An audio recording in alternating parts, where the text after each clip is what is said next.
એમ કહે છે કે કોઈ પણ સાધક જ્યારે સદગુરુ પાસે જાય છે ત્યારે એની સાથે આંતરિક લોભ અને ભય પણ એની સાથે હોય છે, જેથી કરીને સદગુરુને સાધકને જ્યારે તકલીફ પડે છે અને પ્રેક્ટિકલ યુઝમાં પણ સાધક એટલો સફળ નથી થઈ શકતો સત્સંગ આવ્યા પછી.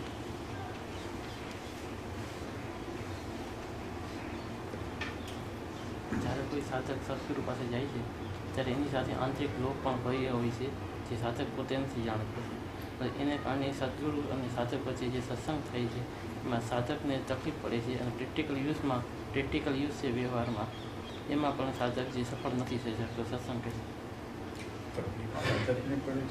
સાધકને પડે પ્રેક્ટિકલ યુઝ હોય છે, ત્યારે સત્સંગ કર્યો હોવા છતાં પણ જે હોય એવું પરિણામ વ્યવહારમાં આવતું નથી. લોભની સાથે ભાઈ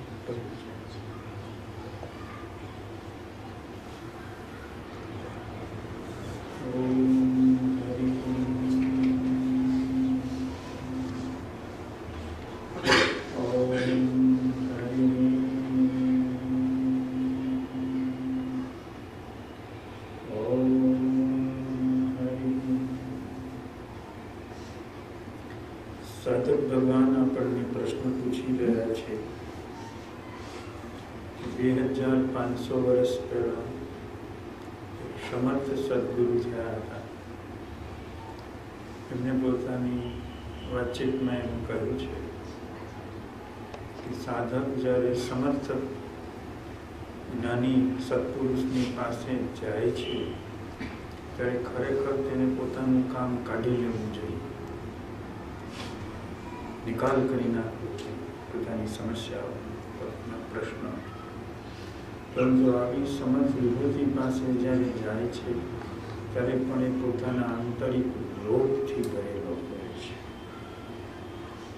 ભયથી પણ ભરેલો હોય છે. અને એ લોભ અને ભયનું જે આવરણ છે એને કારણે પેલાનો જે સતનો જે પ્રકાશ છે, સતની જે શક્તિ છે એ પ્રવાહિત થતી નથી, અને સાધક પોતે પણ થોડી ઘણી મુશ્કેલી, તકલીફ, વિક્ષેપ એવું અનુભવ કરે છે. આવો પ્રશ્નનો છે. હવે આપણે એને કઈ રીતે ઉપાડવું પ્રશ્નને? બે પાસા કીધા છે, બીજું પણ હોય છે આંતરિક લોભ અને ભય. એટલે પેલા એને લાવશે કીધું છે બરાબર છે, પણ સામાન્ય રીતે વ્યક્તિ લોભ મુક્ત થઈ શકતો નથી, ભય મુક્ત થઈ શકતો નથી. પ્રારંભના તબક્કામાં જ્યાં સુધી અપરોક્ષાનુભૂતિ ન થાય ત્યાં સુધી ભયનો નાશ શક્ય નથી, મનોભયનો નાશ શક્ય નથી. લોભ પણ અનેક રીતે હોય છે. સ્થૂળ રીતે વ્યક્તિ બહુ ઉદાર દેખાતી હોય, પણ લોભના બીજા અનેક પાસાઓ છે, સૂક્ષ્માતિ સૂક્ષ્મ અનેક પાસાઓ હોય છે. એટલે આપણે એમાં જશું, પણ પેલી વાત એ કે લોભ અને ભય વગરનું જીવન શોધવું સહેલું નથી. કે જેને આંતરિક લોભ પણ ન હોય અને જેને અંદર સૂક્ષ્મ મનોવૈજ્ઞાનિક ભય પણ ન હોય, એવી વ્યક્તિ શોધવી સહેલી નથી. કરોડો માણસો શોધી પડો તો પણ મળે કે કેમ શંકા છે. છતાં લાઓત્સે જે ભાર મૂકે છે એ પણ વાજબી છે. કારણ કે જો લોભનું આવરણ હોય, ભયનું આવરણ હોય, તો પેલો સતનો જેમ વ્યક્તિનો પોતાનો આત્મા એટલે તો બહાર આવતો નથી. વ્યક્તિને આત્માનો સાક્ષાત્કાર કેમ થતો નથી? તો કે એને આવરણ છે, એની અંદર બીજા કોઈ નડતા નથી. કળિયુગ નડતો નથી, દેશકાળ નડતો નથી, બીજા માણસો નડતા નથી, પરંતુ વ્યક્તિની પોતાની અંદર જે આવરણો પડેલા છે, આંતરિક આવરણો, એ આંતરિક આવરણોને કારણે એને જ્ઞાન થતું નથી. હવે જ્યારે એ કોઈ સમર્થ વ્યક્તિ પાસે પહોંચી જાય છે ત્યારે પણ પેલા આવરણો જો સક્રિય જ રહે તો એને બીજા અવાંતર ફાયદાઓ તો થાય, પણ ધીમે ધીમે જો એવી દ્રષ્ટિ રાખે કે મારામાં ભય પડેલો છે, મારામાં લોભ પડેલો છે, એવી જો નિખાલસ પોતાની અંદરની કબૂલાત રાખે, સમજણ રાખે, તો ભય અને લોભ પડેલા હોવા છતાં એ તમને કેડી આપી દે છે, માર્ગ આપી દે છે. આ જેને પ્રયોગ કરવો હોય કરે કે મારી અંદર ભય પડેલો છે, મારી અંદર લોભ પડેલો છે, શું કરવું? મારે ભગવાન મેળવવા છે, મારે દર્શન કરવું છે, મારે સાક્ષાત્કાર કરવો છે, પણ આ પડેલા છે ને થતું નથી, એ ભગવાન મદદ કરો. આવું જ્યારે પોતે સ્વીકાર કરે છે તો સ્વીકૃતિની સાથે જ ભય પડેલો હોવા છતાં, લોભ પડેલો હોવા છતાં, જેમ અત્યારે આપની અંદર ગુણ પડેલું હશે, દોષો પડેલા હશે, બધા બેઠેલા છે, કંઈ બધા નિર્દોષ નહીં હોય, અનેક પ્રકારના દોષો હશે, પણ છતાં સત્સંગના સમયે, સત્સંગના વાતાવરણની અંદર દોષો બધા જ આમ ઢંકાઈ જાય છે. શુદ્ધાત્મા એટલે જ્ઞાની પુરુષ શુદ્ધાત્મા રૂપે જીવે છે, દોષ રૂપે નથી જોતો, વ્યક્તિના દોષ રૂપે જોતો નથી. નિર્દોષ કે આ શુદ્ધાત્મા છે. દોષ તો હજારો લાખો. તો એવી જ રીતે જ્યારે પણ એ કોઈ પણ સત્સંગમાં જાય ત્યારે પોતે પોતાના જે દોષો છે એનું સ્મરણ કરે. મને આ દોષ છે, મારામાં આ દોષ છે, મારામાં આ દોષ છે. એ સ્મરણ કરવાથી એની જે સક્રિયતા છે શિથિલ થઈ જાય છે. એટલે આ પ્રશ્નમાંથી શીખવાનું એ કે જ્ઞાની પુરુષ પાસે માત્ર તમે માનસિક શ્રદ્ધા રાખો, ધર્મના ક્ષેત્રમાં તમે મંદિરમાં દર્શન કરવા જાઓ તો માનસિક શ્રદ્ધા પર્યાપ્ત છે. કુટુંબ એ સ્વામિનારાયણ ધર્મ પાળે છે અને સ્વામિનારાયણ શ્રીજી મહારાજના દર્શન કરવા થાય છે, એટલે શ્રદ્ધા રાખે છે. ત્યાં કોઈ મામલો નથી, ભયનો કે લોભનો મામલો નથી કે એને કંઈ સાથે લેવા દેવા. તો જ્યાં આવું ક્ષેત્ર હોય ત્યાં કદાચ માત્ર માનસિક શ્રદ્ધા ચાલે, પણ જ્યાં લાઓસે જેવી વિભૂતિ હોય, લાઓસે જેવી વ્યક્તિ હોય, ત્યાં માત્ર માનસિક શ્રદ્ધા ન ચાલે. કારણ કે અહીં તો પરિવર્તન કરવાનું છે, ઓપરેશન કરવાનું છે. વ્યક્તિની જે અનંત જન્મની જે ગાંઠ છે, એ અનંત જન્મની જે ગાંઠ છે એ ગાંઠને કાઢવાની છે, તોડવાની છે. તો મેન્ટલ માનસિક જે પાસું હોય એ ન ચાલે. પાસું જે હોય એ દ્રવ્યગત હોવું જોઈએ, ઉદ્ગલગત હોવું જોઈએ, પાર્થિવ હોવું જોઈએ, ભૌતિક પાસું હોવું જોઈએ કે મારામાં ક્રોધના પરમાણુઓ પડેલા છે. પછી તમે બીજું કંઈ પણ લાગુ કરી શકશો. લોભના પરમાણુઓ પડેલા છે, ભયના પરમાણુઓ પડેલા છે. આ પરમાણુઓ આવી જેમ ગંગામાં નાવા ગયા હોય તો ગંગાથી જ પવિત્ર થવા. તો કે લાઓસે પાસે ગયા હું અને મારા પરમાણુને શુદ્ધ કર્યા વગર હું પાછો છે ને મારે મારું કામ કાઢી લઉં. લાઓસે જેવી ગંગા નદી પાસે હું પહોંચી ગયો, મારું કેવું પુણ્ય, કેવું મારું ભાગ્ય. પ્રકૃતિમાં દોષો હોવા છતાં આવી વ્યક્તિના આંગણે હું જઈને ઊભું, કંઈક મારું પુણ્ય હશે, ભલે ગમે તે ઈરાદાથી ગયો હું, પણ મારું પુણ્ય હશે, મારે ત્યાં પહોંચી ગયું. તો હવે મારે ત્યાં શું કરવાનું છે? તો હવે ત્યાં મારે આધ્યાત્મિક થવાનું છે, ધાર્મિક નહીં. મારે ત્યાં હવે મારા પોતાના જે પરમાણુ છે એ પરમાણુ કે આ મારા ભયના પરમાણુ, આ મારા લોભના પરમાણુ, આ ઉર્જાના પ્રકાશથી, આ લેસર કિરણથી, જેમ કેન્સરની ગાંઠ ગળી જાય તો કે આ લેસર કિરણથી મારા પરમાણુ વિસર્જિત. તો લાઓત્સેને તરત જ અહીં બેઠા બેઠા 2500 વર્ષ થઈ ગયા છતાં જ્યાં લાઓત્સે મારી સામે બેઠો હોય એમ કે એને કેવું લાગે. હું જ્યારે બોલું છું તેને અંતઃકરણમાં શેડો કેવો પડે, તો હું જ્યારે બોલું છું ને હું જ્યારે આમ કહું ત્યારે એ સ્મિત કરે, મલકાય, હશે. તમે કીધું બરાબર કીધું, વાજબી કીધું, યોગ્ય કીધું કે ભલે ક્રોધના પ્રકાર કે માણસ બિચારે માણસનું શરીર રૂપે જન્મ જ એના પરમાણુઓથી થયું. જેને ક્રોધના પરમાણુ ન હોત, ભયના પરમાણુ ન હોત, લોભના પરમાણુ, જન્મ થવાનું કારણ શું? જન્મ થવાનું કારણ છે શાળાના વિદ્યાર્થી 3જા ધોરણમાં છે, 4થા ધોરણમાં છે. એનું કારણ છે કે 7મા ધોરણમાં એને નથી આવડતું એટલે એ 5મા ધોરણમાં છે, એટલે એ 6થા ધોરણમાં છે. તો એ જ પ્રમાણે માનવ શરીરમાં કેમ છે, શું કામ છે? તો કે પરમાણુઓ પડેલા છે, પરફેક્ટ નથી, પૂર્ણ નથી. જો પૂર્ણ હોય તો માણસ શરીરમાં હોય, અપૂર્ણતા છે. તો સાધક એને કહેવાય પોતાની અપૂર્ણતાના ખ્યાલમાં, પૂર્ણતાના ખ્યાલમાં નહીં. ભગવાન કૃષ્ણ ભલે પૂર્ણ હોય પણ અપૂર્ણતાનો ખ્યાલ રખાય કે હું અપૂર્ણ છું, અપૂર્ણ છું, અપૂર્ણ છું, અપૂર્ણ છું. એમ જ્યારે અપૂર્ણતાને કહ્યું એટલે તરત જ લાઓત્સેની ઉર્જાને, જેમ ટ્રાફિકમાં આપણે લાઈન મળી જાય ને, રસ્તો મળી જાય એટલે ગ્રીન સિગ્નલ મળી ગયું અને આપણું સ્કૂટર નીકળી જાય.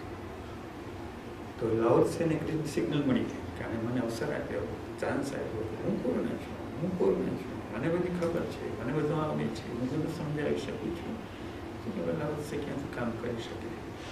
એટલે લાઉત્સેની ફરિયાદ છે. પણ જ્યારે આમ કહે કે ભાઈ હું તો એટલા માટે તો આવ્યો છું, દવાખાનામાં આવવાનું બીજું કારણ શું? સારું થયું છે, સ્વસ્થ થયું છે, નિરોગી થયું છે, માટે તો આવ્યા છે. આવો ભાવ માત્ર કરવાથી વ્યક્તિનું પરિવર્તન, પરમાણુઓનું વિસર્જન શરૂ થઈ જાય છે. પરમાણુની સંખ્યા અબજો ગુણ્યા અબજો ગુણ્યા અબજો કરીએ તો ઓછી પડે એટલી આપણી અંદર પરમાણુઓ પડેલા છે. જાય આંકડો ઓછો પડે છે. અસંખ્યાત શબ્દ એક જ શબ્દ મૂકી દઉં તો ચાલે. અસંખ્યા કે જેની સંખ્યા થઈ ન શકે એવા વિચિત્ર પ્રકારના પરમાણુઓથી વ્યક્તિ મનોવૈજ્ઞાનિક શરીર બનેલું છે. અને એ પ્રમાણે એની શરીરની પ્રકૃતિ બને છે, શરીરનો ઢાંચો બને છે, શરીરનું આવરણ બને છે. સ્ત્રી શરીર, પુરુષ શરીર એના પરમાણુઓની માયાથી બને છે. જેવા પરમાણુ હોય એવું સ્ત્રી શરીર બને, અમુક પરમાણુ હોય તો એ પુરુષ શરીર બને. એનો ઢાંચો છે. આધ્યાત્મિક માણસ છે એ બે પરમાણુઓને પહોંચી વળે છે. એ સ્ત્રી શરીરના પરમાણુઓને પણ વિસર્જિત કરે છે, પુરુષ શરીરના પરમાણુ વિસર્જિત કરે છે. ભગવાન શંકર માટે જે શબ્દ વાપરી છે કે જે ભાઈ એ જે છે એ સ્ત્રી પુરુષ બંનેના શબ્દ વાપરી છે શંકર ભગવાન માટે. અર્ધનરીશ્વર જે શબ્દ વાપરી છે એ વૈજ્ઞાનિક આધ્યાત્મિક પ્રતીક છે કે કોઈ પરમાણુઓને બસ નથી. આ સાઈડના પરમાણુ પણ નહીં, તે સાઈડના પણ પરમાણુ. કારણ કે બદલાહટ કરવા બેઠો એટલે સમજણ એ રાખવાની કે આપણું શરીર જે દેખાય છે સરસ મજાનું, રૂપાળું મજાનું, કે એ હકીકતે તો સૂક્ષ્માથી સૂક્ષ્મ પરમાણુઓનું બનેલું છે. આ દ્રષ્ટિકોણ છે. સૂક્ષ્માથી સૂક્ષ્મ પરમાણુ, એમાં ક્રોધના પણ પરમાણુ છે, માનના પણ પરમાણુ છે, લોભના પણ પરમાણુ છે, ભયના પણ પરમાણુ છે, મોહના પણ પરમાણુ છે. આ બધા જ પરમાણુ છે. અને એ પરમાણુઓની લીડરશીપ, એનું જે નેતૃત્વ છે એ આત્માના હાથમાં નથી, ભગવાનના હાથમાં નથી, આપણા વ્યક્તિત્વના હાથમાં પણ નથી. હું કોઈ વિષયનો નિષ્ણાત માણસ હું, તજજ્ઞ હું, એક્સપર્ટ હું, તો જે મારી અંદર જે નિષ્ણાત વિદ્વાન બેઠો છે એના હાથમાં એનું સંચાલન નથી. એ પરમાણુઓનું જે સંચાલન છે એ વ્યક્તિના અહમના હાથમાં છે. એટલે દુર્ઘટનાઓ, આપત્તિઓ, સંકટો, તકરારો, કજિયા, ઝઘડા, વિવાદ, જો એનું સંચાલન આત્માના હાથમાં હોત તો આત્માને આવડત. એને બોધ કળા કહેવાય છે. આત્માની કળા આવડે કે આ પરમાણુઓને મારે આમથી વાળવાના છે, આ પરમાણુ મારે આમથી વળોટવાના છે, આમથી વળોટવાના છે. અહમ ના આવડે. અહમ તો ઉપદ્રવ જ ઉભો કરે. અહમ આંધળો કહેવાય છે. જેમ કોર્ટમાં ન્યાય આંધળો હોય છે, તાજું કે ભાઈ કંઈ જુએ નહીં, એ તો બરાબર જે સંતુલન તર્ક ને વિતર્કથી જે વસ્તુ સિદ્ધ થાય જ કરે. તો અહમ છે એ આંધળો છે, વિવેક આંધળો નથી. ભગવાને કીધું જ્ઞાન કોને પ્રાપ્ત થાય છે તો કે જેનામાં પરમ વિનય હોય, પરમ વિવેક હોય એને જ્ઞાન પ્રાપ્ત થાય. કે અહંકાર પાસે વિનય ન હોય, અહંકાર પાસે વિવેક ન હોય, એટલે અહંકારથી જ્ઞાન ન થાય. તો હવે આ મારા બધા જે પરમાણુઓ છે એ પરમાણુઓને અહમથી છોડા. પેલા અહમ પરમાણુ મેં તમને કહ્યું કે અસંખ્યાત છે, તમે કેટલાક પરમાણુ સામે લડી શકો, પણ વ્યક્તિનો જે અહમ છે, જે નેતા છે, લશ્કરનો જે મોટો કમાન્ડર છે, જનરલ છે, એ જનરલ જો તિરોહિત થઈ જાય તો કે પરમાણુ વક વગરના થઈ જાય, મૂલ્ય વગરના થઈ જાય, ચલણ વગરના થઈ જાય. એનું કોઈ ચલણ નથી. ખબર પડે કે ક્રોધ ચાલે છે પણ એનું કોઈ ચલણ નથી. તો હવે પ્રશ્ન એ થયો, આપણે ક્યાં નીકળશું તો ભગવાન જાણે. હવે પ્રશ્ન એ થયો કે ક્યાંય કોઈ પણ જ્ઞાની પુરુષ પાસે આપણે સત્સંગ કરવા જઈએ, હવે લાઉત્સેને ભૂલી જવા. માનો કે આ બેઠા છે લાઉત્સે છે, 80,000 વર્ષ પહેલાની કોઈ ઘટના છે, એના ખુરશી ઉપર લાઉત્સે બેઠા છે અને તમે લાઉત્સેની સામે જ છો. તો હવે પ્રશ્ન એ આવ્યો कि शू करूँ, व्हाट टू डू, क्या किया जाए, समस्याનું નિરાકરણ કરવું કેમ? તો કે જો સાધક ભગવાન એક એક પરમાણુ, મારામાં ભય છે, મારામાં ચિંતા છે, મારામાં ક્રોધ છે, મારામાં લોભ છે, તો ગાંડો થઈ જાય. ભગવાને કીધું ગાંડો થઈ જાય. વિશ્લેષણ કર, ભગવાને કીધું છે ગીતા, જો તું વિશ્લેષણ કરવા જઈશ તો ગાંડો થઈ જઈશ, મગજ અસ્થિર થઈ જશે, મગજ ચિત્તભ્રમ થઈ જશે. એવું બધું ભેરું પડ્યું છે. આ જ્ઞાની પણ ન કરી શકે. ભગવાન એમ કીધું છે. સામાન્ય માણસને વાત નથી કરી કે જ્ઞાની પણ જો વિશ્લેષણ કરવા જશે, દર્શન કરવાની બદલે દર્શન છો, જુઓ, જાણો, પણ જો વિશ્લેષણ કરશો તો એ ગાંડા થશે, મગજ સ્થિર નહીં રહે. શું કામ? કે વિશ્લેષણ છે એ મટીરિયલ પ્રોસેસ છે, થિંકિંગ પ્રોસેસ છે ને તમને જ્ઞાનથી ચ્યુત કરશે. જ્ઞાન છે એ મટીરિયલ પ્રોસેસ નથી, જ્ઞાન છે એ ભૌતિક પ્રક્રિયા નથી, જ્ઞાન છે દિવ્યતા છે, ડિવાઇન પાવર છે, દિવ્ય શક્તિ છે. તો દિવ્ય શક્તિ વિશ્લેષણ ન કરે, ઓબ્ઝર્વેશન કરે, નિરીક્ષણ કરે, અવલોકન કરે, પણ વિશ્લેષણનો ધંધો મનના સંચાર છે, બુદ્ધિના સંચાર. એટલે ભગવાને કીધું કે જો તું આ શું, આ શું, આ શું, આ શું, તે શું, તે શું, એમાં જો તું પડીશ તો તારી બુદ્ધિનો ચિત્તભ્રમ થઈ જશે. સંશયાત્મા વિનશ્ય, તારો વિનાશ થઈ જશે. કોનો વિનાશ? તારા આત્માનો વિનાશ થઈ જશે. સાવધાન. તો હવે આપણે એમ આ મુદ્દા ઉપર કેન્દ્રિત થઈ રહ્યા છીએ. ભગવાન રમણનો પણ આ સિદ્ધાંત હતો. ભગવાન રમણનું કંઈક તિથિ, જન્મ જયંતિ છે, એનો પણ આ સિદ્ધાંત કે વ્યક્તિ હું કોણ છું, હું કોણ છું, હું કોણ છું, હું કોણ છું, જો એક જ શબ્દ રાખે તો કે આ અબજો ગુણ્યા પરમાણુઓનું વજન લઈને ફેરા કરે છે, માથે ભાર લઈને ફેરા કરે છે, તો એનું વિશ્લેષણ કરવાની કાંઈ જરૂર નથી, એની ચિંતા કરવાની કાંઈ જરૂર નથી. બરાબર પકડજો, ગ્રહણ કરજો, વ્યાખ્યાન સાંભળવાના રસમાં વહેજોમાં તમારા પૂરતું કામ કાઢી લેજો, પકડી લેજો કે હું કોણ છું, હું કોણ છું, હું કોણ છું. તો કે એ જો પકડાઈ જાય કે હું કોણ છું, તો કે એ વાત તો પાકી જ છે કે અહંકારની જે મને ભ્રાંતિ થઈ છે, મને જે અધ્યાસ થઈ ગયો છે, એ તો હું નથી જ. આ સત્ય છે. પાછું ક્રોધના પરમાણુ સત્ય છે, લોભના પરમાણુ સત્ય છે, ભયના પરમાણુ સત્ય છે, હકીકત છે. એ પરમાણુનું અસ્તિત્વ છે, અહમનું અસ્તિત્વ નથી. અહમ વસ્તુ નથી, જેમાં વસે છે તે વસ્તુ છે. આત્મા વસ્તુ છે, વસે છે, એનું વસવાપણું છે, એનું હોવાપણું છે. અહમ છે એ ભાષ્યમાન છે, એ ભાષ્યમાન પરિણામ છે. અને ભાષ્યમાન પરિણામ જનરલ થઈને બેઠો છે, આપણું સંચાલન કરે છે, આપણા જીવન, સમગ્ર જીવનનું સંચાલન, આખા સંસારનું સંચાલન એના દ્વારા થાય છે. 5 ખંડમાં જે માનવ સમાજ છે એ અહમથી સંચાલિત છે. કેટલાક ગણ્યા ગાંઠ્યા લોકોને થાય છે કે આ સાચું છે કે ખોટું છે, રાજબી છે કે ગેરવાજબી છે. એ જ આધ્યાત્મિક માણસ છે, એ જ મુમુક્ષુ છે, એ જ શોધક છે, એ જ અભિપ્સાવાળો છે, એ જ જિજ્ઞાસુ છે. તો પ્રશ્નમાં એ આવે છે કે વ્યક્તિ પોતાનો જે અહમ છે, એ અહમથી શાંતિ આવશે નહીં, સમાધાન આવશે નહીં, નિરાકરણ થશે નહીં, નિર્વિકલ્પ સ્થિતિ આવશે નહીં અહમથી. કારણ કે અહમ સત્ય નથી, એટલે અહમથી નિર્વિકલ્પ સ્થિતિ આવશે નહીં. માટે અહમથી જ નિવૃત્ત થવું જરૂરી છે.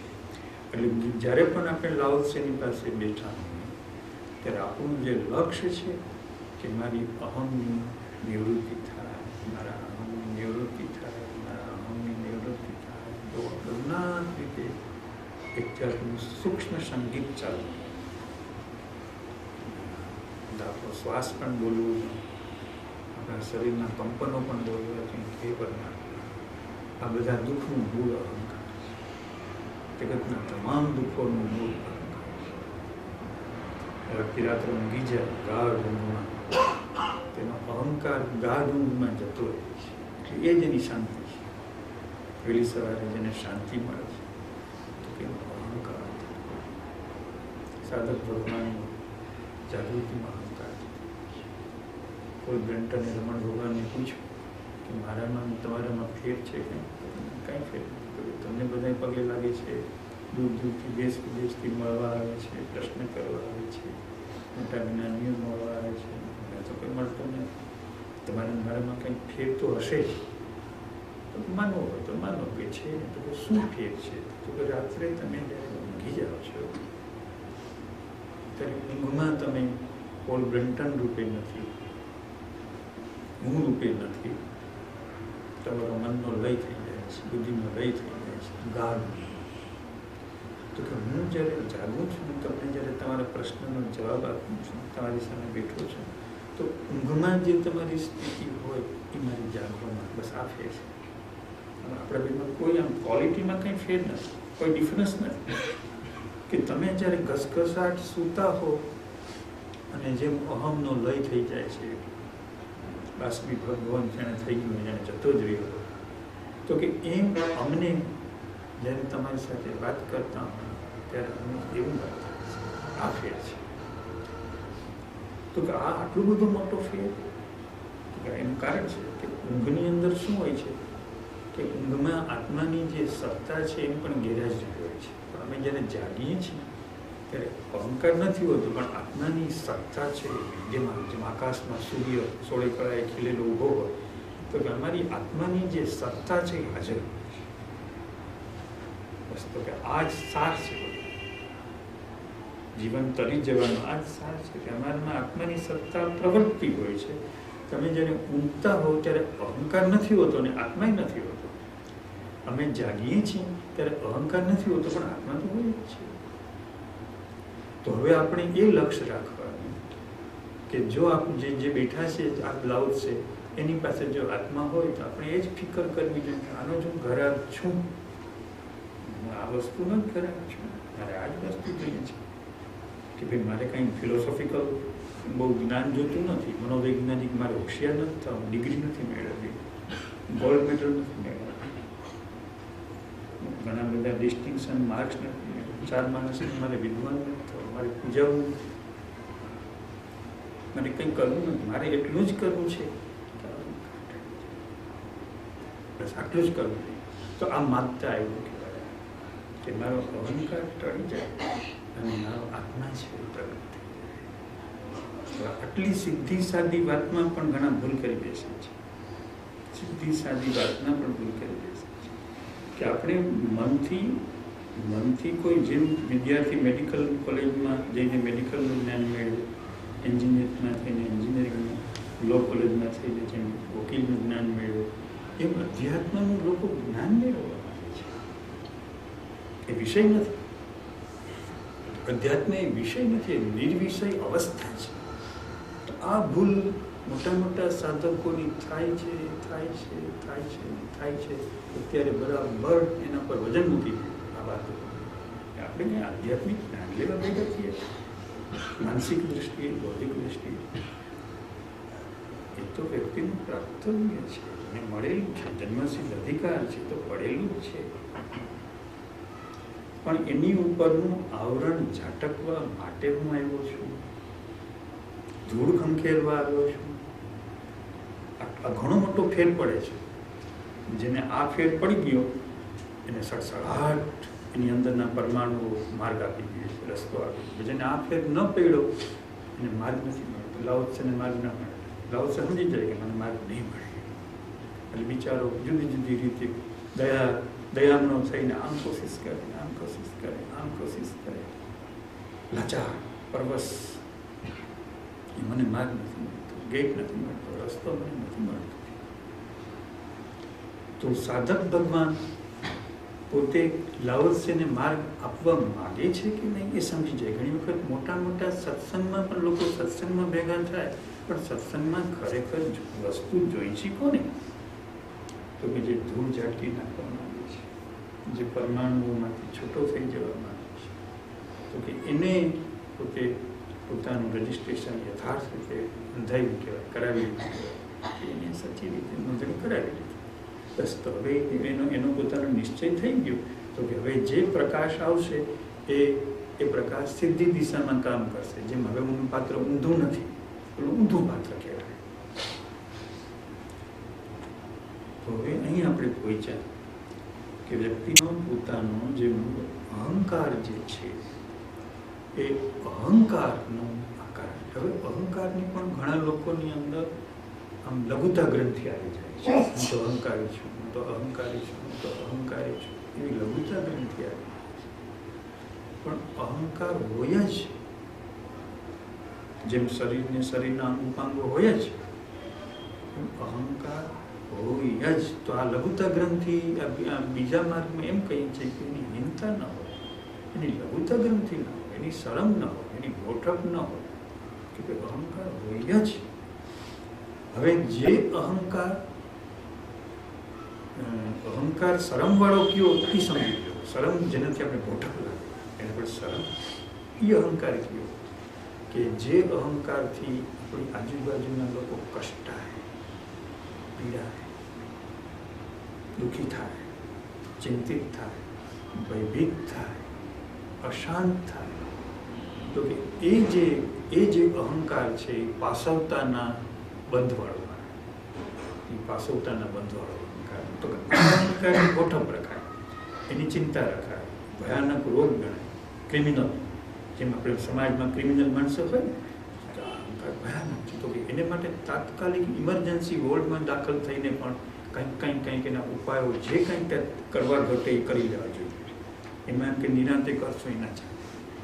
એમાં જે તપ કરવું પડે એ તપ કરી લેવાય, જે ફેરફાર કરવા પડે, જેમ આપણે હોસ્પિટલમાં દાખલ થઈ જાય ને, ઇમરજન્સી વોર્ડમાં દાખલ કરી દઈએ, તાત્કાલિક કરવું. જો એમ લાગે કે ના, મારા અહંકારથી કોઈ બીજી વ્યક્તિને ત્રાસ થતો નથી, બીજી વ્યક્તિ દુઃખી થતી નથી, બીજી વ્યક્તિ ચિંતિત થતી નથી, ભયભીત થતી નથી, અશાંત થતી, ગુમરાહ થઈ જતી નથી, તો પછી પેલો બીજો જે અહંકાર છે એ નોર્મલ છે. હવે જે નોર્મલ જે અહંકાર છે એ શું કરશે કે એ વ્યક્તિને પોતાને દુઃખ આપશે. એબનોર્મલ જે અહંકાર હોય બીજાને દુઃખ આપે, પારકા આજુબાજુ જે હોય એ બચે જ નહીં, ફસાય જ જાય, ફસાણ છે. પણ જેનો નોર્માલિટી વાળો અહંકાર હોય એ વ્યક્તિના આત્માને દુઃખ આપે. આ ધ્યાન રાખજો. પેલું બીજાના આત્માને દુઃખ આપે, જે પોતાના આત્માને દુઃખ આપે છે તો કે એ જ વ્યક્તિ સાધનામાં દાખલ થાય. જે વ્યક્તિ પોતાના આત્માના દુઃખનો અનુભવ ન કરે અને બીજાને જ દુઃખ દેતી હોય, એ મોટે ભાગે 99.99% આધ્યાત્મિક માર્ગે હોય નહીં.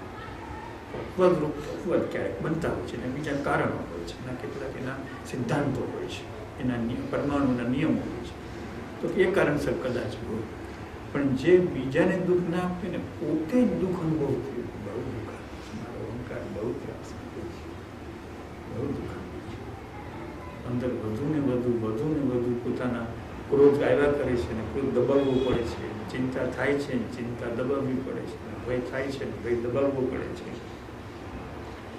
પુરુષાર્થ અહીં શરૂ થાય, સ્લો એન્ડ સ્ટડી, ધીમે ધીમે. પહેલો ઇમરજન્સી વોર્ડમાં જ દાખલ કરવો પડે, પણ આ સ્લો એન્ડ સ્ટડી. અહીં પુરુષાર્થને ધીમે ધીમે ધીરજથી પુરુષાર્થ હમણાં આજના જ નીકળી જાય તો કંઈ શક્ય નથી. આ ધીરજનો માર્ગ છે. ભગવાન પાસે ધીરજ માગાય, લાઓત્સે પાસે ધીરજ માગાય, મને ધીરજ આપો, મને ધીરજ આપો, અને ધીરજ આપો. જ્ઞાની પુરુષ છે એ પ્રજ્ઞાશક્તિ જગાડી દે. જ્ઞાની પુરુષ છે એ જ્ઞાનનો પરમાણુઓ પણ અંદર પડેલા છે એ સક્રિય કરી દે. જ્ઞાની પુરુષ શું ન કરી શકે સાધકની સહાય વગર? તો કે એની અંદરના જે આ બધા પરમાણુઓ છે અને એ પરમાણુઓની એની પોતાની સમજણ જે છે એ પોતે ઊભી ના કરાવી શકે. એની સમજણ એને પોતાની અંદર કરી લે. ઘાટ સાહેબ કહે છે ભાણ કહે છે કે ભટકીશમાં, ભાણ કહે છે કે ભટકીશમાં મથી લઈને માય, કે તારી અંદર તું મથવું પડે. હવે આપણે અહીં એક કામ આવે છે કે જ્ઞાની પુરુષ પાસેથી જ્ઞાન દ્રષ્ટિ પ્રાપ્ત થાય એટલે અનંત જન્મોની જે ગતિ છે એ અવરો થઈ જાય. જ્ઞાની પુરુષ અનંત જન્મો કાપી શકે છે, કારણ કે એને આખી લાઈન આપી દીધી, નકશો આપી દીધો, દિશા આપી દીધી અને પોતાનો થાપો પાડી દીધો. અંદર થાપો પડી ગયો. હવે થાપો પડી ગયા પછી જે અંદર પડેલા જે પરમાણુઓને ઉલટાવવાના છે, સમાવવાના છે, વિસર્જિત કરવાના છે, તો એ લાંબી પ્રોસેસ છે, લાંબી પ્રક્રિયા. જેમ બાળકનો જન્મ એ પણ લાંબી પ્રોસેસ છે, એમ વ્યક્તિને પૂરેપૂરું બીજ બનાવવું, બીજના ચંદ્રમાંથી પૂર્ણચંદ્ર બનાવવું, એ પણ એક રાતમાં એક દિવસમાં થતું નથી. એ પણ ઘણો લાંબી પ્રોસેસ. તો કે આમાં જે સાધકે ઊંડું ધૈર્ય મૂકવું પડશે, ધીમે ધીમે થશે. આજે ને આજે નહીં થાય, આ સમજી લેવું જરૂરી છે. પણ મારી જે ગતિ છે એ સુધરી ગઈ છે, મારી ગતિ છે અવગતિ ન થાય. જ્યારે વ્યક્તિને જ્ઞાની પુરુષનો ભેટો થઈ છે અને જ્ઞાની પુરુષને જેને લાઈન આપી દીધી, અવસર આપી દીધી, હવે એની અવગતિ ન થાય, સદગતિ સારી ગતિ થાય. કારણ કે એની અંદરનું જે અંદરની જે લીડરશીપ હતી એને બદલાવી નાખી છે, કેપ્ટનશીપ બદલાવી નાખી છે અને મૂળમાં જુદી વસ્તુ મૂકી દીધી છે. હવે એ જ વસ્તુ ગતિશીલ થાય, પણ હવે એમાં વ્યક્તિનો પોતાનો પુરુષાર્થ એમાં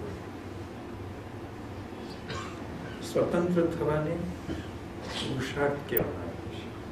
પુરુષાર્થ અને પુરુષાર્થ વ્યક્તિએ કરવાનો, કંઈ લાવશે ન કરે.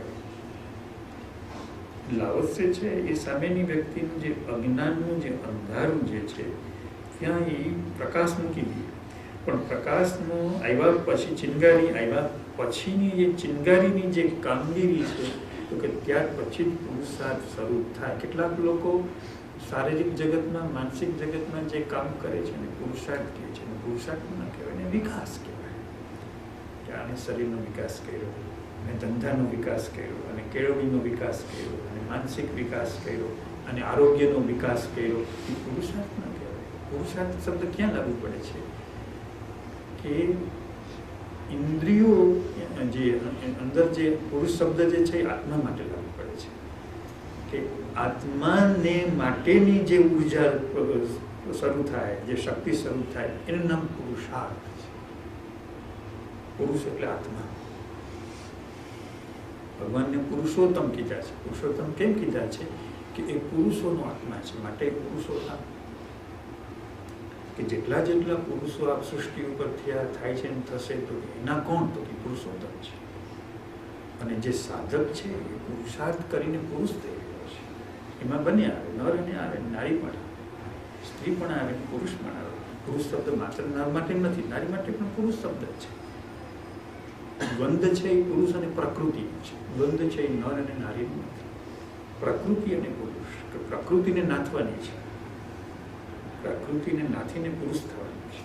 તો કે હવે એ જે પુરુષાર્થ જે છે, એ પુરુષાર્થ જ્યારે જ્ઞાની પુરુષ મળે, જ્ઞાની પુરુષ જ્યારે તબક્કીની અંદરની પ્રજ્ઞા શક્તિનો સંચાર કરે, જ્ઞાન શક્તિનો સંચાર કરે, અને એ ઉર્જાની જે મૂડી છે એનાથી મૂડીનો વેપાર શરૂ થાય, ત્યાં સુધી પુરુષાર્થ થઈ જ ન શકે. ત્યાં સુધી વિકાસ, શારીરિક વિકાસ, માનસિક વિકાસ, વ્યક્તિ આસનો કરે, આ કરે, ત્યાં કરે, પ્રાણાયામ કરે, યમ નિયમ કરે, એ બધું શારીરિક, માનસિક, ભૌતિક વિકાસ છે. એ પુરુષાર્થ પુરુષાર્થ હંમેશા જ્ઞાનનો બીજ પડે ત્યાર પછી જ આત્મા મેદાનમાં આવે. ત્યાં સુધી આત્મા તો અંદર હોય તળિયે ઢંકાયેલો છે, દબાયેલો છે, પડેલો છે. તો હવે આપ જુઓ, ધીમે ધીમે, આસ્તે આસ્તે અવલોકન કરો કે આપ શું કરી રહ્યા છો, કે આપ પુરુષાર્થ વિશે સાવચેત છો, સાવધાન છો. આપની જાતની ખબર છે કે આપની પ્રજ્ઞા શક્તિમાં કંઈક થઈ ગયું છે, પ્રજ્ઞા શક્તિનો સંચાર થઈ ગયો છે, આપ જાણો છો. બરાબર વિચાર, સંવેદ કે જે જ્ઞાની પુરુષના દવાખાનામાં, ડિસ્પેન્સરીમાં, ક્લિનિકમાં તમે ગયા, તો કે એનું કામ જ એ છે કે આ વ્યક્તિના પુરુષાર્થનો પ્રારંભ થાય. માત્ર વિકાસ કરી રહ્યો છે, શારીરિક વિકાસ, માનસિક વિકાસ, ભાવનો વિકાસ, હૃદયનો વિકાસ, અને એનો કંઈ ભરોસો નથી, કારણ કે એમાં અહંકાર જ હોય છે.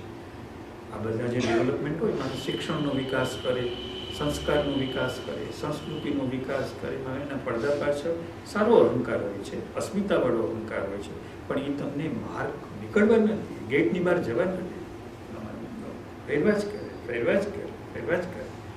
પણ જ્યારે પ્રજ્ઞા શક્તિનો સંચાર થાય તો એ તમને ગોળાકાર ગતિમાંથી સીધી રેખામાં બહાર કાઢે. એટલે એમ કહેવાય કે આના અનંત જન્મોના જે ભવ ફેરા હતા તો એમાંથી આ વ્યક્તિ સીધી રેખામાં આવી ગઈ, સીધી લીટીમાં આવી, એનું નામ પુરુષાર્થ. હવે પુરુષાર્થ જ્યારે વ્યક્તિને લક્ષ્ય બંધાય કે મારી અંદર આ જે તત્વ છે એ સક્રિય થઈ ગયું છે ગુરુ મહારાજની કૃપાથી, સદગુરુની કૃપાથી, અને મારે હવે એ તત્વ જેમ માળીએ જે બગીચામાં વાય પછી કેમ એનું પોષણ થાય, તો હવે મારે એની માવજત લેવાની છે, એની સંભાળ લેવાની છે, એની કેર લેવાની છે. તો એ તો એમ કહેવાય કે આ વ્યક્તિ પુરુષાર્થ. પછી તો બધું જ પુરુષાર્થ. વહેલી સવારે જાગવું એ પણ પુરુષાર્થ થયું. પછી કંઈ બીજી મહેનત કરવી ન પડે, કંઈ કસરતબાજી કરવી ન પડે, બહુ મોટો પુરુષાર્થ કે મોટો શ્રમ કરવો ન પડે, પણ પછી દરેક ક્રિયા પુરુષાર્થ.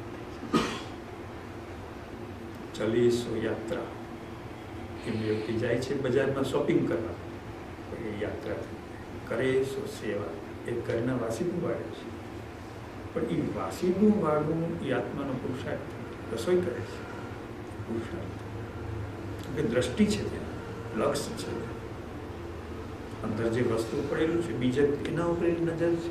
જેમ પંખી ઈંડાને સેવે તો કે બીજ સેવાયેલું છે, વાળે છે, કચરો કાઢે છે, રસોઈ કરે છે, કપડાં ધોવે છે, ઓફિસનું કામ કરે છે, પણ એ આ કામ થયેલું છે. ચલે સો યાત્રા, કરે સો સેવા, ખાય સો મેવા. એટલે જે ખાય છે એ પ્રસાદ છે. રમણની પાસે પોલ બ્રેન્ટન રમણ જમતા હતા તો એની થાળીમાં ઈડલી પડી હતી, રમણની થાળીમાં. એટલે પોલ બ્રેન્ટન કહે કે આપની થાળીમાં ઈડલી પડી છે, મને આપો. કેમ? મને પ્રસાદ થઈ ગયો. એટલે રમણ કે વેઇટ, હું જે ખાઉં છું એવી રીતે તમે ખાવ છો, તો તમે કેવી રીતે ખાવ છો? તો કે હું ખાનારો નથી, આ શરીરનું પોષણ કરું છું, આત્મભાવ. તો કે મારી થાળીની જે ઈડલી છે એ પ્રસાદ થઈ, હું પ્રસાદ આરોગી ગયો છું. આપણે માત્ર સત્યનારાયણ ભગવાનનું પૂજન કરી એને જ પ્રસાદ કરીએ છીએ. હકીકત એ સંસ્કાર આપવા માટે છે, કેળવણી આપવા માટે. પછી આપણે એનો અર્થ સમજાય નહીં કે રોજ કરવું પડે, પ્રત્યેક ક્રિયામાં કરવું. એટલે પોલ બ્રેન્ટનને કે તમારી થાળીમાં જે ઈડલી પડી છે એને મારી જેમ તમે લ્યો છો. આ શરીરને મારે પોષણ આપવું છે, નહીં તો શરીર સુકાઈને ભટ્ટ થઈ હેઠું પડી જાય. મારે શું કામ પોષણ આપવું છે? પુરુષાર્થ કરવું છે, આત્મા જગત. પણ જો આને નહીં ખવડાવું ઈડલી, ભારે નુકસાન થઈ જશે, શરીર હેઠું પડી જશે. માટે એનું ખવડાવવું છે. જેમ બાળકને કોળિયા ભરાવું તો એને ખવડાવવું છે. તો એ તમારી ઈડલી પ્રસાદ છે. તો પુરુષાર્થ થઈ ગયો, જમવું એ પુરુષાર્થ છે. આપ મારી સામે જોઈને બેઠા છો, હું આપની સામે જોઈને બેઠું છું. તો બંનેનો અરસપરસનો સામસામો પુરુષાર્થ છે. આંખનું ભોજન છે, આંખ દ્વારા આત્માનું ભોજન થઈ રહ્યું છે. શ્રોતા આંખ દ્વારા આત્માનું ભોજન કરી રહ્યું છે. તો કે જોવું એ પુરુષાર્થ છે. બીજું કંઈ કરવું જ નહીં પડે. જો આ વાત જે સમજી જશે, લાઓત્સેનું જીવન આવું છે. લાઓત્સે અવતારોના પણ ગુરુ ગણાયા છે. આ સૃષ્ટિ ઉપર જેટલા અવતારો છે એ અવતારોને પણ માર્ગદર્શન આપી શકે છે, એને પણ સલાહ આપી શકે છે, એને પણ આઉટલાઈન આપી શકે છે, ગાઈડલાઈન આપી શકે છે. તો લાઓત્સે એમ કહે છે કે પ્રકૃતિનું જે રૂત છે એ રૂત ઓળખતા હોય તો તમે શું કરશો? કરી કરીને શું કરવાનું? તમારાથી કંઈ થાય શું? વ્યક્તિનો અહમ શું કરી શકે? વ્યક્તિનો અહમ કંઈ સંસારથી પેઢી પર લઈ જાય? લક્ષ્મણ રેખાથી પહેલે પાર લઈ જાય, બ્રહ્માંડથી પહેલે પાર લઈ જાય? ના લઈ જાય, પણ આ લઈ જાય. રૂત, પ્રકૃતિનું રૂત. રૂતનો અર્થ જ તાવ થાય છે. તાવ શબ્દનું ગુજરાતીમાં ટ્રાન્સલેશન કરવું હોય તો રૂત થાય. ઋષિનો રૂપ, રૂત. કે વ્યક્તિને જે પોતાનું જે રૂત છે એ રૂતને ઓળખવું, એટલે કે એના તમામ જે પરમાણુઓ જે છે એના ઉપર એક દ્રષ્ટાની નજર પડી. એક એકને જોવું એ જરૂરી નથી, એક એકને જોવું એનું નામ જાણવું કહેવાય. પણ જાણવામાં વ્યક્તિને મિકેનિઝમ એપ્લાય કરવું પડે. પણ વ્યક્તિ પોતાનું મિકેનિઝમ એપ્લાય કરતી નથી, કારણ કે મિકેનિઝમ ભરોસાપાત્ર નથી, વિશ્વાસપાત્ર નથી, પણ દ્રષ્ટા વિશ્વાસપાત્ર છે. એટલે પોતાનું જે જાણવું છે એ એપ્લાય નથી કરતી, પણ દર્શનને એપ્લાય કરે છે કે મારો આત્મા જોઈ રહ્યો. તમે જો, મારો આત્મા જોઈ રહ્યો છે. એટલે જે જોઈ રહેવાની જે અવસ્થા છે તો એમાં મિકેનિઝમ નહીં આવે. એટલે પ્રકૃતિનું જે રૂપ છે એ અખિલાય અખંડ થશે. અખિલાય ભરેલું પ્રકૃતિનું રૂપ થશે, અખંડ થશે.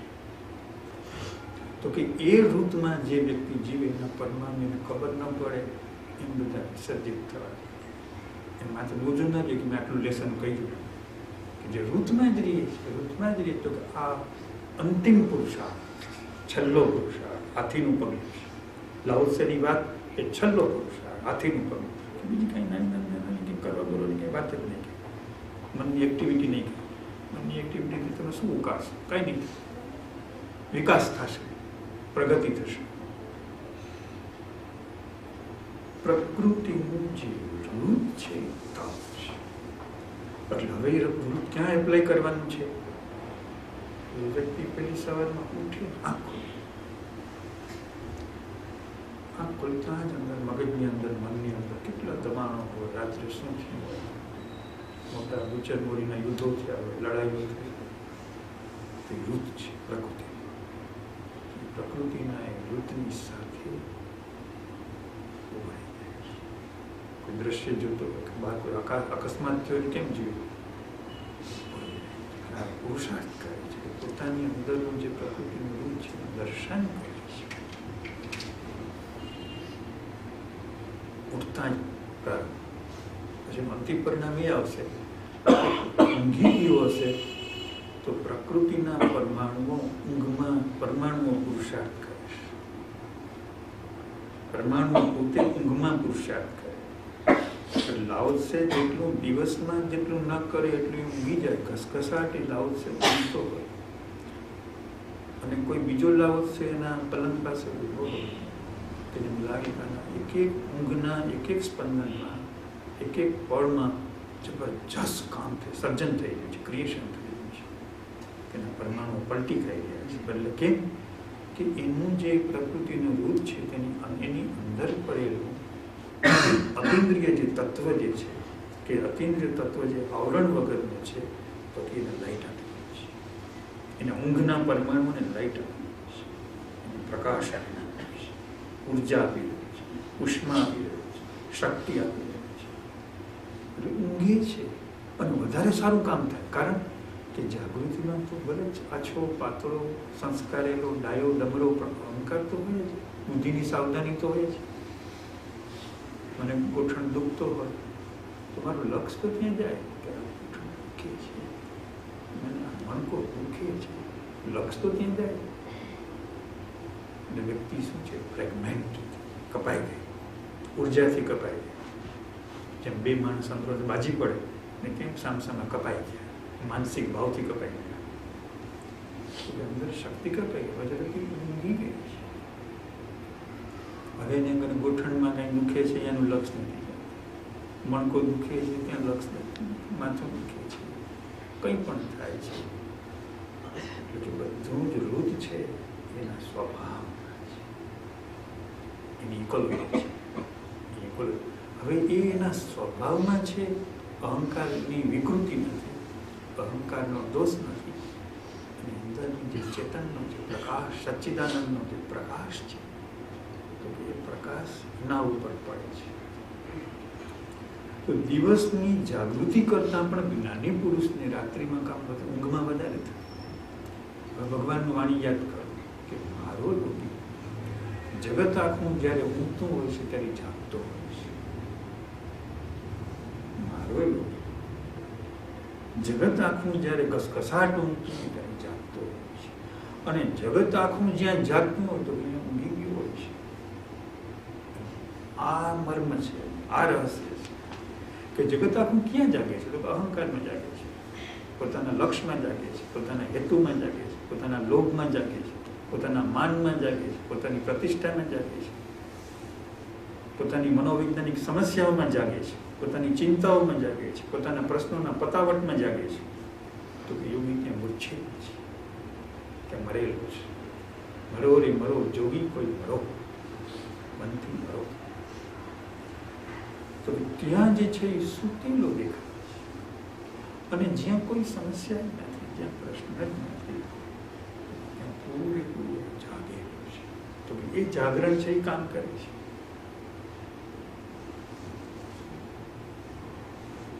હવે તમે આમાંથી સમજાવી એટલું સમજાવે, એને બહુ અઘરું ન કરજો, વાતને અઘરી ન કરજો કે અહંકાર જે છે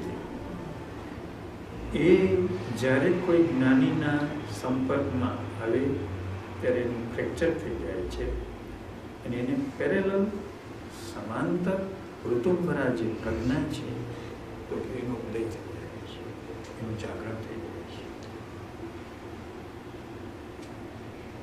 હવે એ જે જાગરણ થઈ ગયું એની સાક્ષીએ, એની દ્રષ્ટિએ, એની અપેક્ષાએ વ્યક્તિ પોતાની ક્રિયાને જોડે છે. ઘરનું બાળક ક્યાંય પણ જાય પણ એ માતા પિતા સાથે જોડાય કે આ મારા મા બાપ છે, આ ઘર છે. ગમે ત્યાં ફરવા જાય, પિકનિકમાં જાય, શાળાએ જાય, કોકની ઘેર મહેમાન થાય, બહારગામ જાય, એનું લખ કેમ મારું ઘર ક્યાં છે, આ મારું ઘર છે, આ મારા મા બાપ છે. જે પુરુષાર્થ છે, વ્યક્તિને મનમાં કંઈ પણ થાય, કશું પણ બને, એનું જે લક્ષ્ય મારી અંદર પ્રજ્ઞા શક્તિ જે છે બીજ પડી ગયું છે. હવે એ બીજ ઉપર મારું લક્ષ્ય રાખવું તો એ જ મારો પુરુષ. હવે ગંગા સતીને યાદ કરો. તમે રે પાનભાઈ વીજળીને ચમકારે મોતી પરોવી દીધું. આકાશમાં વીજળી થાય છે તો કે જે વીજળીનો જે ચમકારો છે એમાં મોતી પરોવી દીધું. એટલે શું કહેવા માંગે છે ખબર છે કે કદાચ તમારા ઘરમાં 500નો બલ્બ હોય, 1000નો બલ્બ હોય તો એમાં મોતી ન પરોવે, એમાં પુરુષાર્થ ન થાય.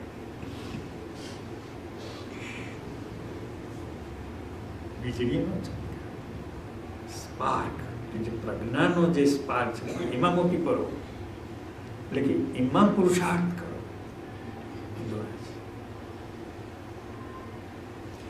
તો સહેલું કરવાનું છે કે જીવન, આખું જીવન જે છે એ યોગ છે.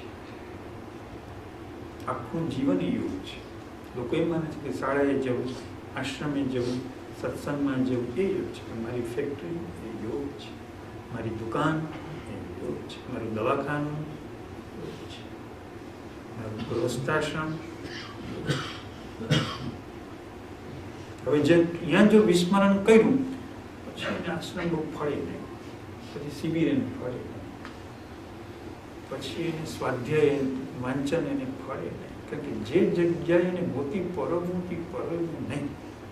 હવે વાંચન ઉપર જોર કરે છે, ફિલોસોફિકલ અઘરા અઘરા પુસ્તકો વાંચ્યા કરે છે, તો એને વીજળીને ચમકારી મોતી ન પરવ્યું, પાનભાઈ પરવ્યું નહીં. આ મુદ્દો પકડો. વહેલી સવારમાં કે વ્યક્તિ જાગે છે ત્યાં સાવધાન, પછી તો ઊંઘમાં પણ સાવધાની રહે. જે પૂરેપૂરી અંદર જાગી ગયું ને એ રાત્રે ઊંઘમાંથી તમે જાગે ને તો એ કંઈ તમસમાંથી ના આવે, એ આર્ત ધ્યાનમાંથી ના આવે, એ કંઈ કસાઈમાંથી ના આવે, કંઈ પ્રકૃતિના આવરણમાંથી ના આવે. એ પોતાના સચ્ચિદાનંદ સ્વરૂપમાંથી આંખ ખોલે, જેનું જાગરણ થયું, જેના જે ભગવાને કીધું છે કે આ ઊંઘમાં જાગતો હોય છે, તો એનું લક્ષણ શું? ઊંઘમાંથી જગાડો. જ્યારે ઊંઘમાંથી જાગે તો એ સચ્ચિદાનંદનું જે સ્વરૂપ હોય એ સ્વરૂપમાં આર્ત ધ્યાન ન હોય, કશાય ન હોય, ચિત્તનો ક્લેશ ન હોય, પ્રકૃતિનું તમસ ન હોય, શરીરનો અધ્યાસ ન હોય. સાવધાન પ્રભુજી, આગે ચલો. કે જ્યારે સાધક ભગવાન વહેલી સવારે ઉઠીને પછી જે કંઈ ક્રિયા કરે, પ્રત્યેક ક્રિયામાં શક્ય હોય એટલું ધૈર્ય રાખે. વ્યક્તિ એવી રીતે ઉઠે છે કે જાણે કે પોતે શરીરનો માલિક છે. બરાબર આમાં શબ્દ માર્ક કરજો. એવી રીતે ઉઠે છે, એવી રીતે બેસે છે, એવી રીતે ચાલે છે, એવી રીતે સ્કૂટર સ્ટાર્ટ કરે છે, એવી રીતે સ્કૂટર ચલાવે છે કે જાણે કે આપણો મોટો માલિક છે, મોટો શેઠ છે. જે પુરુષાર્થ કરે છે જાણે છે કે આ શરીર મારું નથી, આ શરીર મારું નથી. જો શરીર મારું નથી તો એમાં જે દાખલ થયેલા જે પરમાણુ છે એની નિકટતા છે મને, પણ આ શરીર સાથે મને એટલી નિકટતા નથી, મારું નથી. શરીર મારું નથી એમ કહેતા તો શું છે? તો મારી અંદર જે અશાંતિના પરમાણુઓ છે તો એ મારા આત્માને મારા હિસાબથી વળગ્યા છે, મારા લેણદેણથી મને વળગ્યા છે. મારો કંઈક હિસાબ છે, મારી કંઈક લેણદેણ છે એટલે વળગ્યા છે. શરીર સાથે તેવો હિસાબે નથી, એવી જાતનું કાંઈ ખાસ અગત્યનું સૂક્ષ્મ રીતે કહેવાય. તો વ્યક્તિ એવી રીતે ઉઠે કે પોતાની માલિકી માત્ર છોડી, ઘણા કહે છે મારે સંન્યાસી થઈ જવું છે, મારે નોકરી છોડી દેવી છે, મારે ઘર છોડી દેવું છે. એનાથી કોઈ ફાયદો કોઈને, કોઈ સંન્યાસીના મોઢા જોતા એને કેવો ફાયદો થયો એવું લાગે. પણ જેણે પોતાની શરીરની માલિકી છોડી એના હિસાબ ફાયદાનો કોઈ હિસાબ ન થાય એવો ફાયદો. ગેરુવા કપડાં પહેરવાથી પહેરવાય હોય મતલબ નથી, પ્રારબ્ધમાં હોય તો પહેરવાય પડે છે, પ્રારબ્ધમાં હોય તો ઘર છોડવું પડે છે, ઘરનો ત્યાગ કરવો પડે છે. પણ એમાં ફાયદો નથી, એમાં લાભ નથી, પણ શરીરની જે મારી જે માલિકી છે એવું છોડી, શરીરની માલિકી છે એવું છોડી, માલિક નથી, ખરેખર નથી. તો મારે ધૈર્ય પ્રમાણે થવું છે. જો માલિક હું મારી ઈચ્છા પ્રમાણે થવું, પણ કોની ઈચ્છા પ્રમાણે થાય છે, કોને ધૈર્ય પ્રમાણે થાય છે, છતાં હું માલિક છું. એટલે શરીરની જે માલિકી છે એને ધીમે ધીમે ઉઠતા વેદ સંકલ્પ એના મોટો પુરુષાર્થ કાઢી રહ્યો છે. આને ઉપાડ્યું છે, આ માણસે કામ ઉપાડ્યું છે, એમ કોઈ આને ઘર ઉપાડ્યું છે, બાંધકામ ઉપાડ્યું છે, તો આને જબરો પુરુષાર્થ ઉપાડ્યો છે.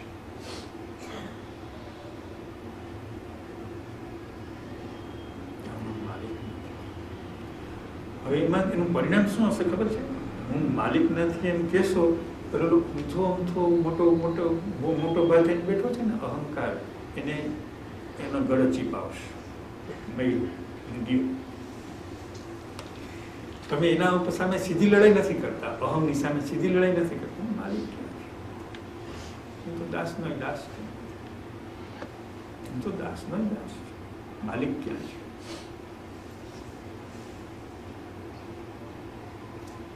ભગવાન પોતે પણ કહે છે કે હું મારા ભક્તોનો દાસ છું. વાત થઈ ગઈ. ભાગવતમાં ભગવાન કહે છે હું મારા ભક્તોનો દાસ છું, માલિક નથી, મારા ભક્તોનો દાસ છું. એના ચરણના રથથી પાવન થવા પાછળ કે જ્યાં જાય ત્યાં પાછળ પાછળ જાઉં છું. મને ન બોલાવે તોય જાઉં છું, નિર્લજ થઈને જાઉં છું એની પાછળ પાછળ. જ્યારે ભગવાન આવું વિધાન કરે ને હું શું કરું? હું તે એનો કોઈ હિસાબ નહીં, એનો એના પરમાણુ હોય છે બધા. હું આ નહીં તે. એટલે જ્યારે હું એમ કહું કે હું માલિક નથી, એટલે પરમાણુઓ બધા પલટાવા શરૂ થાય. એટલે આ વ્યક્તિએ આપણે વજન ત્યાં મૂકવામાં આવીએ છીએ કે આ જ્ઞાની નહીં કરી શકે. આ મુમુક્ષ છે, આ ફ્રીડમ ફાઇટરે કરવું પડશે, જે સ્વતંત્રતાની લડાઈ લડી રહ્યો છે, ગુલામીમાંથી બહાર નીકળવાનું, સ્લેવરી ઓફ માઇન્ડ.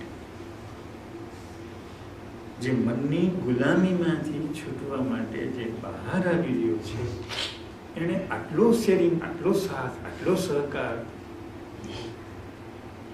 અને જે એટલો સાથ સહકાર આપે તેના શું પરિણામો આવે એ તો જોયા છે.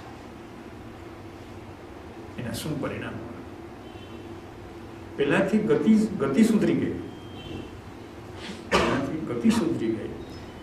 જીવનની અંદર પૂર્ણ જે પાપ છે, જીવનના જે દોષો છે, એ નિવૃત્તિ શરૂ થઈ ગઈ, પુણ્ય બંધાવું શરૂ થઈ ગયું. પણ વ્યક્તિની ચિત્ત શુદ્ધિ જે છે, પુણ્યમાં ફેર છે ને ચિત્ત શુદ્ધિમાં ફેર છે.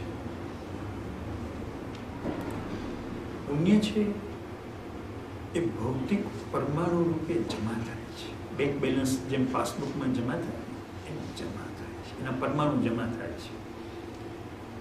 જેમ પ્રકૃતિના દોષોના પરમાણુઓ છે, એ પ્રકૃતિના ગુણોના પણ પરમાણુ, એની ક્વોલિટી હોય છે.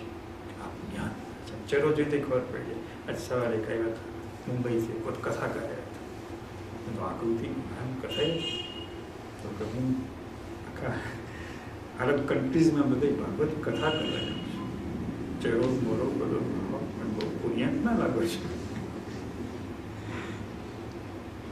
અરબ કન્ટ્રીઝમાં, બહેરીનમાં બધે કે હું ભાગવત કથા કરવા આકૃતિ પુણ્યવાળી હતી. આમાં જે પરમાણુઓનું જે વજન છે, એનું જે વેઇટ છે, તો કે એ ઉચ્ચ ક્વોલિટીના પર. પણ એ પરમાણુઓ શું કરશે? તો કે એ મટીરિયલ પ્રોસેસ કરશે. સુવિધાઓ, સગવડતાઓ, અનુકૂળતાઓ એવું બધું ઊભું કર્યા કરશે. પણ એમાંથી પાછા નવા નવા આકળ, નવા નવા બંધનો ઊભા થશે. બરાબર સમજી લ્યો કે આપણે એની પ્રશંસા કરી, પણ શેની પ્રશંસા કરી? કે